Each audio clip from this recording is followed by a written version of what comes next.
it's really my pleasure to be here to speak on this occasion.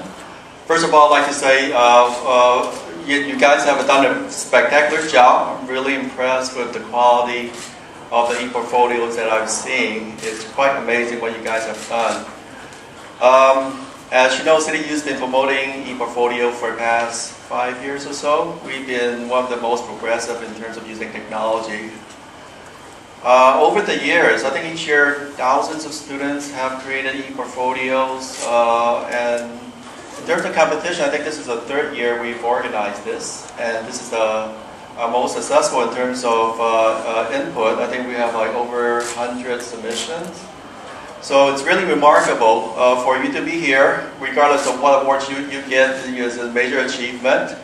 And I think that this year is definitely the best year yet in terms of the quality of submissions. I believe some of you will be using your e-portfolio soon to look for your first job. I think that's the main purpose for e-portfolio, to broadcast your skill sets to potential employers. And as you embark on your first job, I want to share a story with you that I heard just last week. So last week I was in San Francisco, and I was in a summit. It's a Sun Summit, it's a technology summit. And at Summit, I was fortunate to be able to listen to a keynote speech by Greg Mortensen, who wrote 3 Cups of Tea. I think some of you probably read the book, 3 Cups of Tea.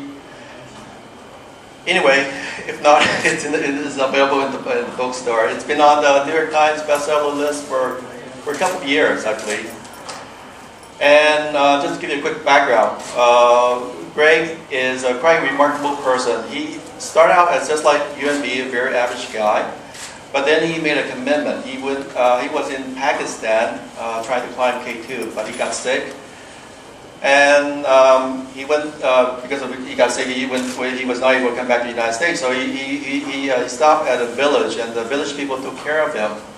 And one thing he noticed is that all the village kids did not go to school. They were just playing around on dirt. And he was asking, well, why aren't you in school? It turns out the village people were not able to pay $1 to hire a teacher, just $1 US.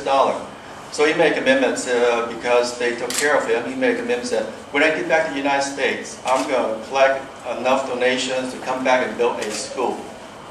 Turns out it was not as easy as he thought.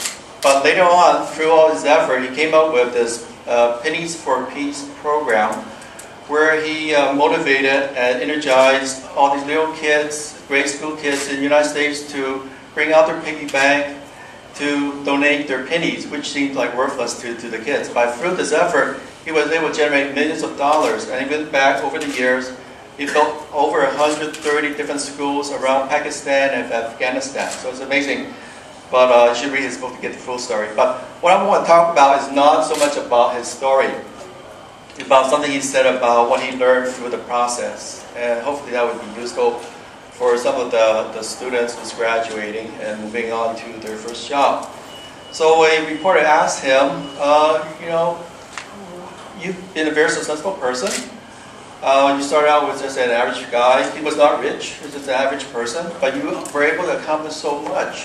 What is your secret to your success? So he said, oh, it's very simple. I only have 3 rules in life.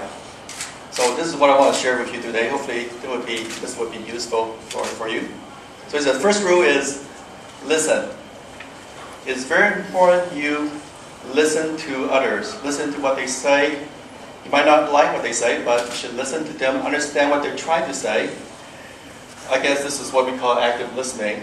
I guess at CityU we have some active listening workshops, but that would be great for Edge to consider for general education. So, listen to what other people have to say. When you graduate your first job, the other people could be your boss, your peers, your clients, etc. But the thing is not just listening and not listening, but really understanding. So, And then the second rule is that the second rule, besides listening, second rule is to what was the second rule? The second rule is to respect. So regardless of what you hear, You might not like what you hear, but you should respect other people's opinion. Understand their point of view. So that's very important to be able to respect. So this with also respecting not just ideas, but maybe cultural differences, differences in religion, differences in language, etc., etc. So that's very important. And the last thing is build relationship. In life is a process of building relationship, and that builds on to other relationships. I guess that's one of the reasons maybe Facebook and LinkedIn is so popular. Everyone's forming connections and links and so forth. So for him, it was those three things. And in fact, the title of the book is related to building relationship. 3 Cups of Tea is, if I remember correctly, is a Pakistan proverb. Anyone from Pakistan here? Maybe you could verify. Wait, 3 cups of tea goes like this. The first cup, you're a stranger. The second cup, you're a friend. And the third cup, you're family. So it's talking about the process of building relationship. It takes time. You need to share, give and take. And since this proverb is about drinking tea, it could very well have been a Chinese proverb, since we love to drink tea and dim sum and so forth. So next time you go dim sum, you ask yourself, am I building relationship, or is this getting filling my stomach up?